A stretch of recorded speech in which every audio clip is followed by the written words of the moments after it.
ô nô nó pe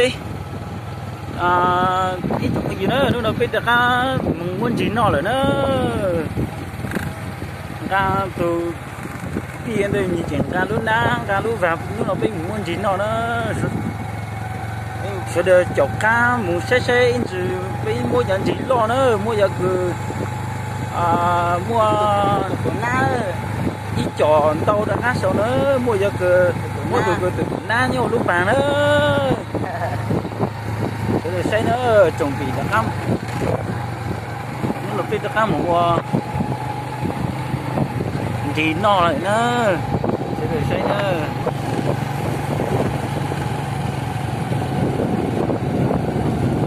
hôm nay đi bắt cá nhá,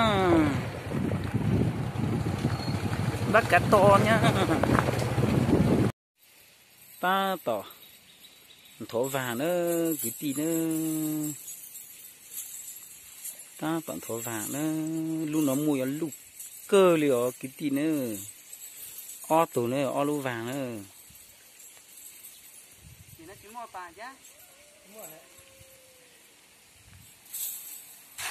ô mà cho lu nữa đâu lúc còn phải tao nó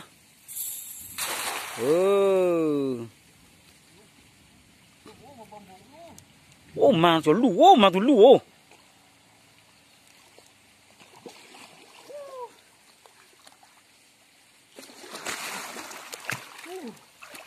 都平说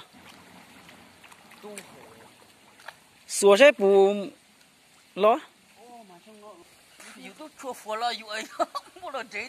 都平了个都是地干哎都别到后了是nó bị mua lo mua thùng thôi đấy tụi nó làm gì mà ăn hết tụi nó trồng bên nọ con này đủ ăn rồi wow con này tù còn thì ông lấy con nhỏ tôi lấy cho nó ít chỏ đó ít lấy ít chỏ ít ơi tôi lấy hết rồi một chút tới à cái gì sẽ tù thui tù nó thui mua một chỗ sang tận ha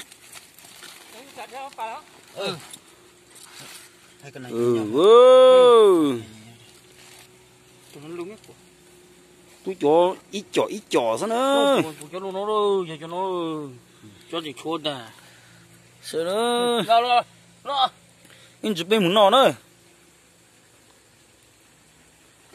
không gì đâu nó bên muốn gì nữa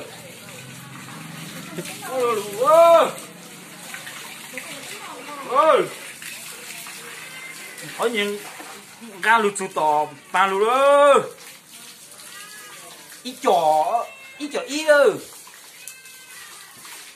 hỏi gì lụt sụt cho nó ít về mà bây giờ nó đã sửa nó rồi ô tụi con bị chơi kia tụi nó lúc chơi kia tụi nó xa kia tụi nó con nè tụi yêu nó trước kia ô tụi mua này tụi mua rồi ý áo tụi nó gây mua đâu cho nó mà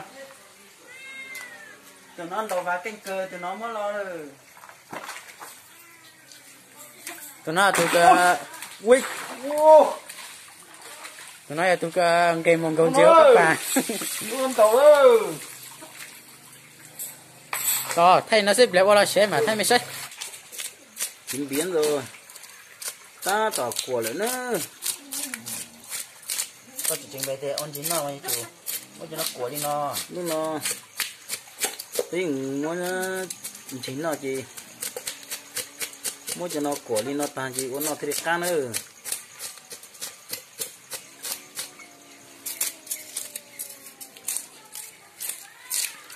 cắt cỏ nữa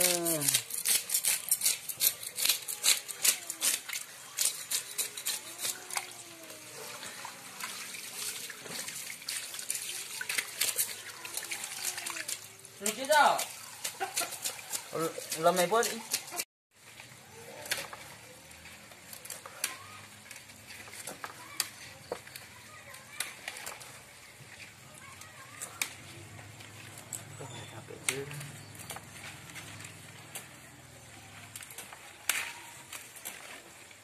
tung trong câu chỉ là sợ nữa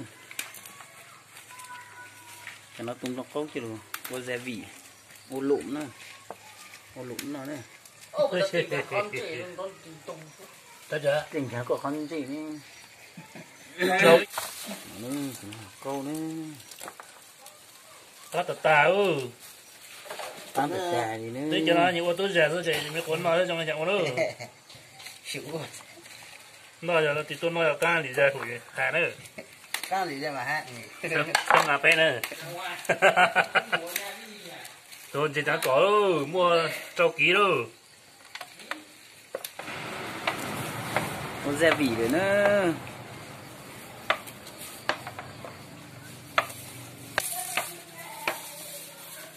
cho nó bên hoa tóc cây nữa tàu đu nữa tóc cây tàu đu nữa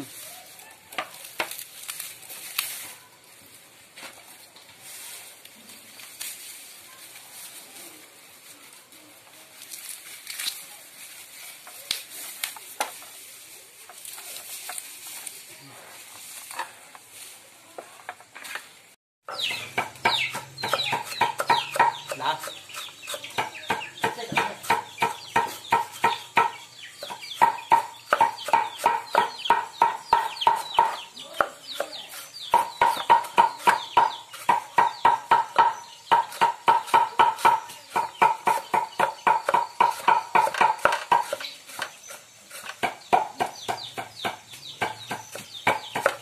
tôi chơi nó mà tôi chơi nó mấy món nữa coi mà đúng không cái này giờ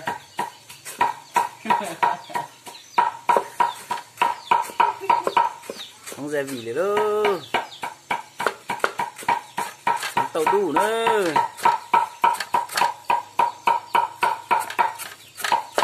tôi nói tôi cứ tát tàu nói bây được tí nữa bây được tí mà ý là chuyên qua cho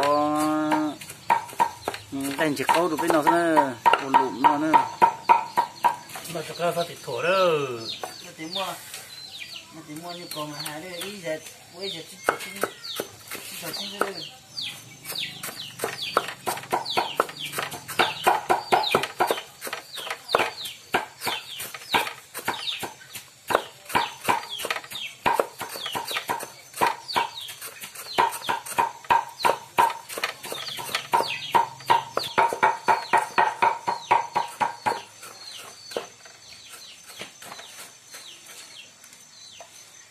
cho là xe cho nó nữa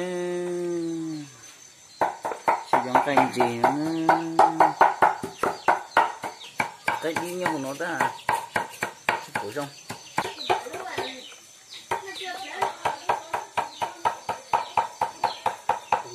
nặng cơ đúng không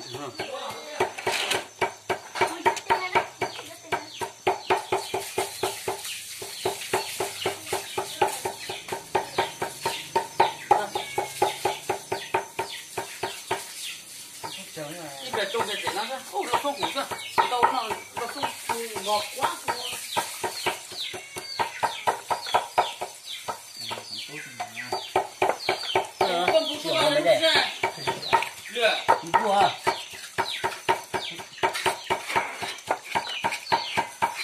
nước cờ đấy nước cờ đó mua còn nó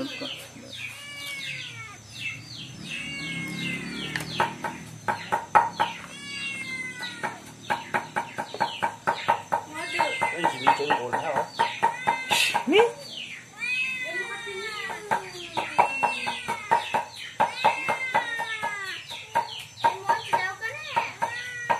một lúc chưa nhau ổn nó chẳng có lúc chưa đầy thì anh đẹp chưa khác nữa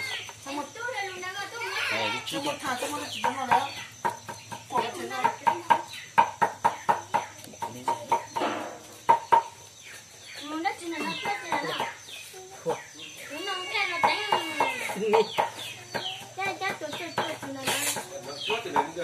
có thể thu sang bên này chứ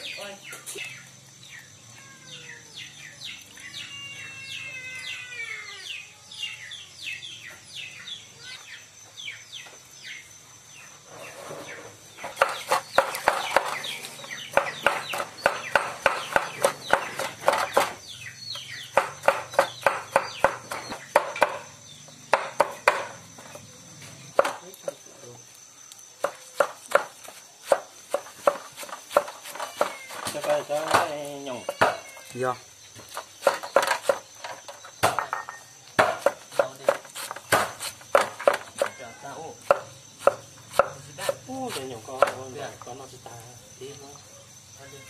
Dầu nó bỏ.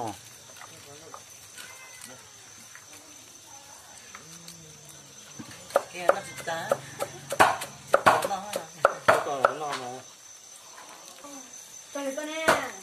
Rửa rửa đó, rửa rửa đó. Rửa rửa giờ là xong rồi đó. Dạ.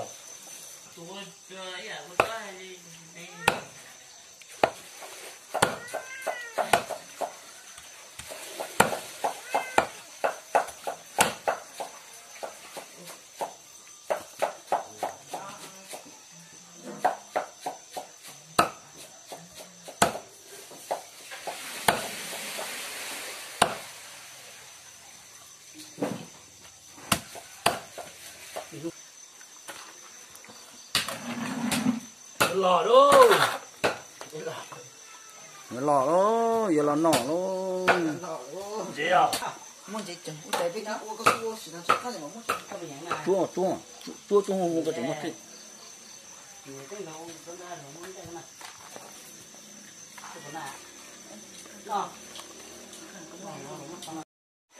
Là im bài. Bao đâu? Bố chỉ nói cho mà bác bộ sao? Bác chỉ khử ô. Có ít sẽ bán, ít sẽ bán nào. Xe是几个数？xe是几个数？做嘞，父母还早先当妈做嘞。xe是几个数？ Là我是知道了，晒了。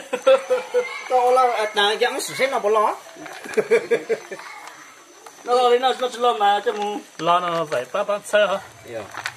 cho nó mà cam thì xưa nữa. Cho nó là gì chân kinh đâu.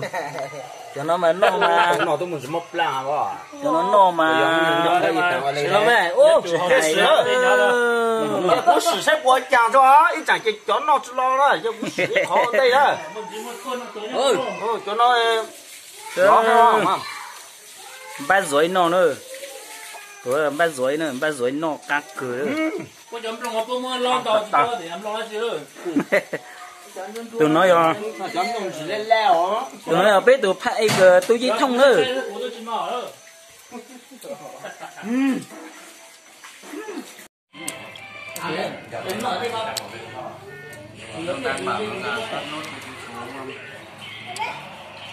Nó liệu biết bao giờ ta toàn nó lại cứ cái chủ trương của tỉnh là bao giờ phải được đón về